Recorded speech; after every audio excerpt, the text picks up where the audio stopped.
Napoléon. Bonjour, bonsoir. C'est cela. On dit que l'histoire et la mémoire ne cohabitent pas. Alors je vous cite de mémoire quelques passages d'histoire à la va-vite, juste pour souligner le paradoxe du drame humain. Et si cela ne concorde pas avec ce que vous savez, alors dites-vous bien que c'est les Chinois qui ont inventé la poudre, pas moi. Napoléon est mort à 51 ans.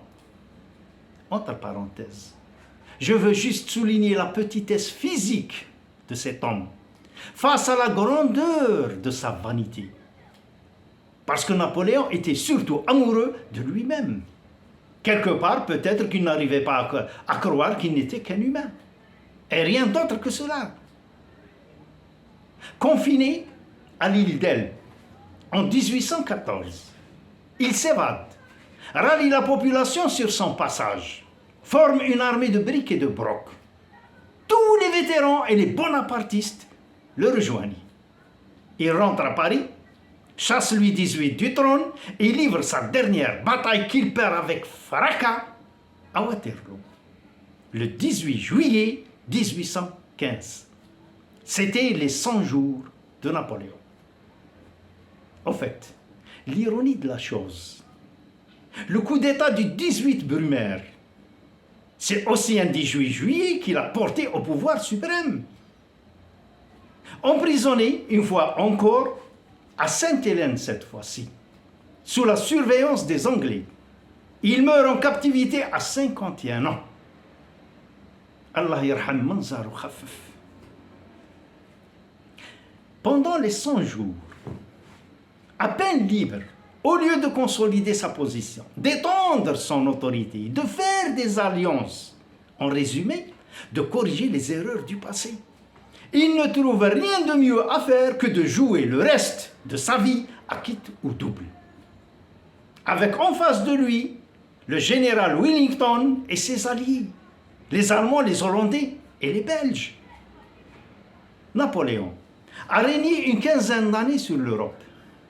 Cet officier d'artillerie, gorgé de suffisance, a provoqué le mécontentement de tous les souverains d'Europe. Ce petit bonhomme, court sur pattes, qui même au déclin de sa vie, voulait à tout prix en découdre. Dans un élan de vanité, il a dit une fois: « Qu'est-ce que la mort d'un million de soldats français comparé à moi ?» Et avec ça, il trouve toujours des gens pour le servir. Bizarre, la nature humaine. Je crois qu'il faut un sacré paquet d'orgueil pour dire une connerie pareille. Lui, que son ambition a fait tuer plus de 3 millions de soldats français à travers ses 45 batailles, sans compter la mortalité adverse et les civils, uniquement pour assouvir une vanité de grandeur et une ambition de gloire démesurée. Napoléon n'a jamais douté de son génie. Il s'autoproclama empereur des Français, lui qui au début combattit pour la République. Son sacre en ce 2 décembre de l'an de grâce 1804 prouve tout le paradoxe de l'insatisfaction sans limite de l'homme qui, du petit caporal corse, se bombarde empereur des Français, mais rêve de régner sur toute l'Europe. Sur toute l'Europe et pourquoi pas le monde. Et pendant qu'on y est, l'univers. Juste pour information, le pape Pie VII, qui avait béni le sacre de 1804, avait aussi béni tranquillement la chute de 1815. Un jour, Bouteflika avait dit qu'il dépassait par la taille Napoléon de 2 cm. Mais a omis de dire que celui-ci le dépassait de plus de 40 batailles. Si Napoléon a fait de la guerre un art macabre, s'il fut le plus grand commandant des armées de l'Europe, il fut aussi son plus grand désastre. Pour Napoléon, le soleil s'est levé sur le plateau de Pratzen, à Austerlitz, et il s'est couché sur celui du mont Saint-Jean, à Waterloo. Tout ce que les braves survivants ont gagné de toutes les batailles de Napoléon, ce sont que des médailles en toc. On gagne des batailles avec des colifichets, disait-il. Et dire que de pauvres cons, des soldats de fortune, dont le courage et le sacrifice frisaient la folie, ont donné leur sang, leur souffrance et leur vie pour justement ces colifichets qui l'insultent presque avec mépris.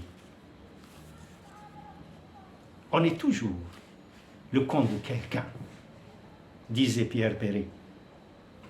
Des 144 000 soldats français à la bataille de Waterloo, 60 000 sont morts de mort violente. Une bonne partie des cadavres a servi de nourriture aux corbeaux et aux chacals. Bien sûr, vous me direz à entretenir aussi le mythe du courage. Quelle blague! Vous savez, la campagne de Russie a amené Napoléon jusqu'à Moscou. Pourquoi? Pour quel intérêt? Aucun. Juste pour le plaisir de brûler une partie de la ville, terroriser la population et encore humilier le tsar Alexandre Ier. Et du même coup, perdre pratiquement 400 000 soldats dans les différentes batailles avec les troupes du prince Kutuzov, les prisonniers exécutés et ceux qui sont morts de faim et de froid lors de la retraite de Russie en plein hiver.